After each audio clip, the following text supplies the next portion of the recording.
എൻ്റെ എല്ലാ പ്രിയപ്പെട്ട കൂട്ടുകാർക്കും നമ്മുടെ പുതിയ വീഡിയോയിലേക്ക് സ്വാഗതം. ഇന്നത്തെ നമ്മുടെ വീഡിയോ മുട്ട വെച്ചിട്ട് വളരെ ടേസ്റ്റി ആയിട്ടും നല്ല ക്രിസ്പി ആയിട്ടും തയ്യാറാക്കി കഴിക്കാൻ പറ്റിയ നല്ലൊരു ഈവനിങ് സ്നാക്ക് കൂടിയാണ്. മുട്ട കഴിക്കാൻ ഇഷ്ടമില്ലാത്ത നമ്മുടെ കുട്ടികൾക്ക് ഈ ഒരു രീതിയിൽ തയ്യാറാക്കി കൊടുക്കുകയാണെങ്കിൽ അവർ ഒരുപാട് ഇഷ്ടത്തോടു കൂടി തന്നെ കഴിക്കുകയും ചെയ്യും. ഇനിയിപ്പോൾ മുട്ട വെച്ചിട്ട് നല്ലൊരു സ്നാക്കൊക്കെ തയ്യാറാക്കാൻ താല്പര്യമുള്ള എൻ്റെ കൂട്ടുകാർക്ക് ഈ ഒരു വീഡിയോയും ഒരുപോലെ തന്നെ ഇഷ്ടപ്പെടുന്നതാണ്. കുട്ടികൾക്കും മുതിർന്നവർക്കും ഒരുപോലെ തന്നെ കഴിക്കാൻ ഇഷ്ടമായ നല്ല സ്വാദാണ്. എല്ലാവരും ഈ ഒരു വീഡിയോ കണ്ടതിന് ശേഷം തയ്യാറാക്കി നോക്കണേ. തയ്യാറാക്കി നോക്കിയിട്ട് നിങ്ങൾക്ക് ഇഷ്ടപ്പെടുവാണെങ്കിൽ തീർച്ചയായിട്ടും നമ്മുടെ ചാനലൊന്ന് ഫോളോ ചെയ്യാൻ മറക്കല്ലേ. അതുപോലെ തന്നെ വീഡിയോ കുറിച്ചുള്ള അഭിപ്രായങ്ങളെല്ലാം കമൻസ് ആയിട്ട് അറിയിക്കാനും മറക്കരുത്. അപ്പോൾ എങ്ങനെയാണ് വളരെ ടേസ്റ്റിയും ക്രിസ്പിയുമായിട്ടുള്ള മുട്ട വെച്ചിട്ട് നല്ലൊരു സ്നാക്ക് തയ്യാറാക്കി എടുക്കുന്നതെന്ന് നമുക്ക് വീഡിയോയിൽ കണ്ടു നോക്കാം. മുട്ട വെച്ചിട്ട് നല്ലൊരു ഈവനിങ് സ്നാക്ക് തയ്യാറാക്കാനും വേണ്ടിയിട്ട് ഞാനിവിടെ കോഴിമുട്ടയാണ് 8 എണ്ണം പുഴുങ്ങിയെടുത്തിട്ടുള്ളത്. ഇനി ഇതിലേക്കായിട്ട് നമുക്ക് വേണ്ടത് ഉരുളക്കിഴങ്ങാണ്. ഞാനിവിടെ 5 ഉരുളക്കിഴങ്ങും പുഴുങ്ങി വെച്ചിട്ടുണ്ട്. നമ്മൾ എടുക്കുന്ന മുട്ടയുടെ അളവനുസരിച്ച് നമുക്ക് ഉരുളക്കിഴങ്ങിന്റെ അളവും കൂട്ടാവുന്നതാണ്. ഇനി നമുക്ക് പുഴുങ്ങിയ ഉരുളക്കിഴങ്ങിനെ ഇതുപോലെ ഒന്ന് ഉടച്ചുകൂടി എടുക്കാം. ഉടച്ചെടുക്കുമ്പോൾ ഒരു തരി പോലും കട്ടകളില്ലാതെ വേണം ഉടച്ചെടുക്കാനായിട്ടും.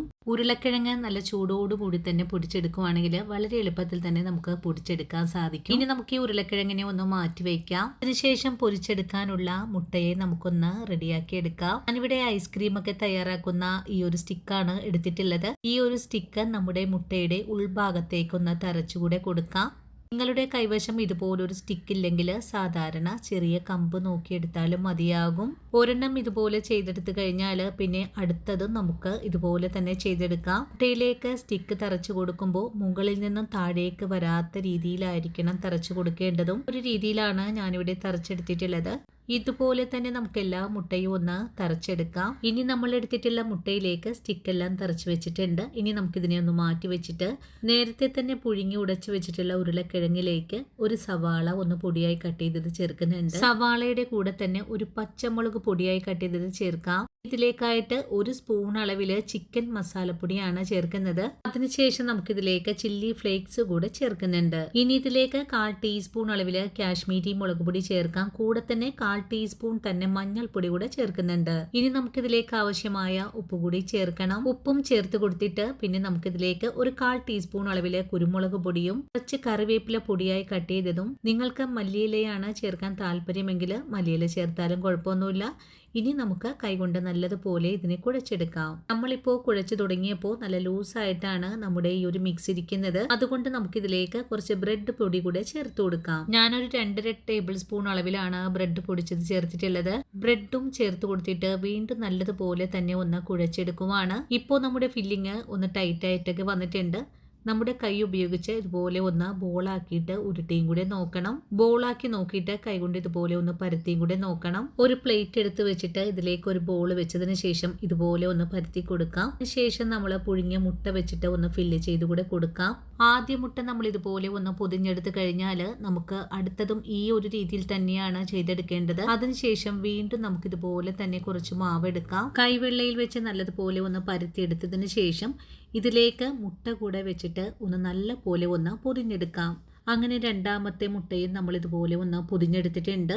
മുട്ടയിലേക്ക് എല്ലാ ഭാഗത്തേക്കും എത്തുന്ന രീതിയിലായിരിക്കണം നമ്മൾ പൊതിഞ്ഞെടുക്കേണ്ടതും. മുട്ട പൊതിഞ്ഞെടുക്കാനൊന്നും ഒരു ബുദ്ധിമുട്ടുമില്ല. വളരെ എളുപ്പത്തിൽ തന്നെ നമുക്ക് തയ്യാറാക്കാൻ പറ്റുന്നുണ്ട്. അങ്ങനെ വളരെ എളുപ്പത്തിൽ തന്നെ നമ്മുടെ മുട്ടയെല്ലാം ഞാനിവിടെ പൊതിഞ്ഞെടുത്തിട്ടുണ്ട്. നമുക്ക് ഈ മുട്ടയെ ഫ്രൈ ചെയ്തെടുക്കേണ്ടതാണ്. അതിന് മുമ്പായിട്ട് നമുക്ക് ഇതിനൊരു കോട്ടിങ് കൂടെ കൊടുക്കണം. ഒരു ബൗൾ എടുത്ത് വെച്ചിട്ട് ഇതിലേക്ക് 1/2 കപ്പ് അളവില് മൈദ കൂടി ചേർത്തിട്ടുണ്ട്. മൈദ ചേർത്ത് കഴിഞ്ഞാൽ പിന്നെ ഇതിലേക്ക് ഒരു നുള്ളുപ്പും കൂടി ചേർക്കാം. കുഴച്ചെടുക്കാൻ ആവശ്യമായ 1/2 ഗ്ലാസ് വെള്ളം കൂടി ചേർത്തിട്ട് ഈ ഒരു പൊടി ഒന്ന് നേർപ്പിച്ചു കൂടി എടുക്കാം.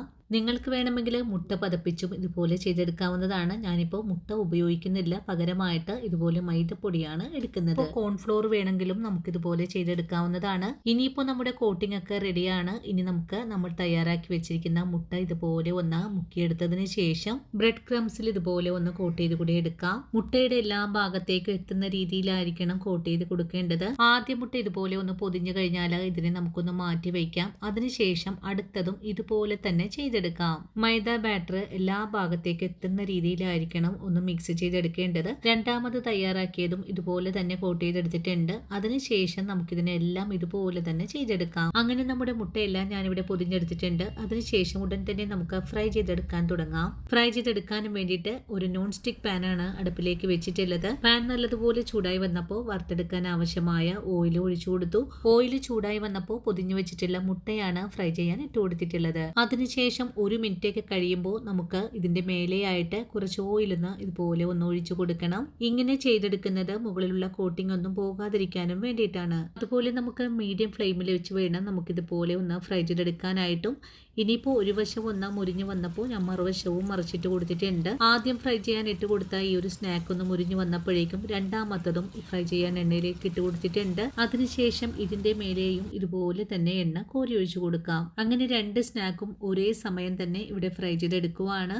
നല്ല സ്വർണ്ണ നിറത്തിലേക്കായി വരുന്നത് വരെയാണ് നമുക്ക് ഫ്രൈ ചെയ്തെടുക്കേണ്ടത്. നല്ലതുപോലെ ക്രിസ്പി ആയിട്ട് കിട്ടുന്നതിനായിട്ട് ഫ്ലെയിം കൂട്ടിയും കുറച്ചും വെച്ച് വേണം ഇതുപോലെ ചെയ്തെടുക്കാനായിട്ടും. അല്ലെങ്കിൽ നമ്മുടെ ഈ ഒരു സ്നാക്ക് പെട്ടെന്ന് തന്നെ കരിഞ്ഞൊക്കെ പോവാൻ സാധ്യതയുണ്ട്. അങ്ങനെ വളരെ എളുപ്പത്തിൽ തന്നെ നമ്മുടെ പലഹാരം ഇവിടെ നന്നായിട്ട് തന്നെ മുരിഞ്ഞു കിട്ടിയിട്ടുണ്ട്. ഇനി നമുക്ക് ഈ സ്നാക്കിനെ മറ്റൊരു ബൗളിലേക്കാണ് മാറ്റേണ്ടത്.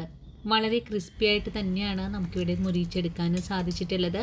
ഇനി നമുക്ക് അടുത്തതും ഇതുപോലെ തന്നെ ചെയ്തെടുക്കാം. അങ്ങനെ തന്നെ രണ്ടാമതും ഫ്രൈ ചെയ്യാൻ ഇട്ട് കൊടുക്കുവാണ്. ഈ ഒരു രീതിയിൽ തന്നെ നമുക്ക് ഇതെല്ലാം പൊരിച്ചെടുക്കാം. അങ്ങനെ വളരെ എളുപ്പത്തിൽ തന്നെ നമ്മുടെ എല്ലാ മുട്ട സ്നാക്കും ഇവിടെ റെഡി ആയിട്ടുണ്ട്. അപ്പോൾ കണ്ടല്ലോ എത്ര രുചികരമായിട്ടും ക്രിസ്പി ആയിട്ടുമാണ് നമ്മൾ ഈ പലഹാരം തയ്യാറാക്കി എടുത്തിട്ടുള്ളത്. ഇപ്പോൾ മുട്ട കഴിക്കാത്ത നമ്മുടെ കുട്ടികൾക്ക് ഈ ഒരു രീതിയിൽ തയ്യാറാക്കി കൊടുക്കുവാണെങ്കിൽ അവർ ഒരുപാട് ഇഷ്ടത്തോടു കൂടി തന്നെ കഴിക്കുകയും ചെയ്യും. മുട്ട വെച്ചിട്ട് വെറൈറ്റി റെസിപ്പികൾ തേടുന്ന കൂട്ടുകാർക്ക് ഈ ഒരു റെസിപ്പിയും ഒരുപോലെ തന്നെ ഇഷ്ടപ്പെടും. അപ്പോൾ ഇന്നത്തെ നമ്മുടെ വീഡിയോയും ഇത്രയുള്ളൂട്ടോ കൂട്ടുകാരെ. ഈ ഒരു വീഡിയോയും കണ്ടിട്ട് എൻ്റെ കൂട്ടുകാരൊന്ന് ട്രൈ ചെയ്ത് നോക്കണം.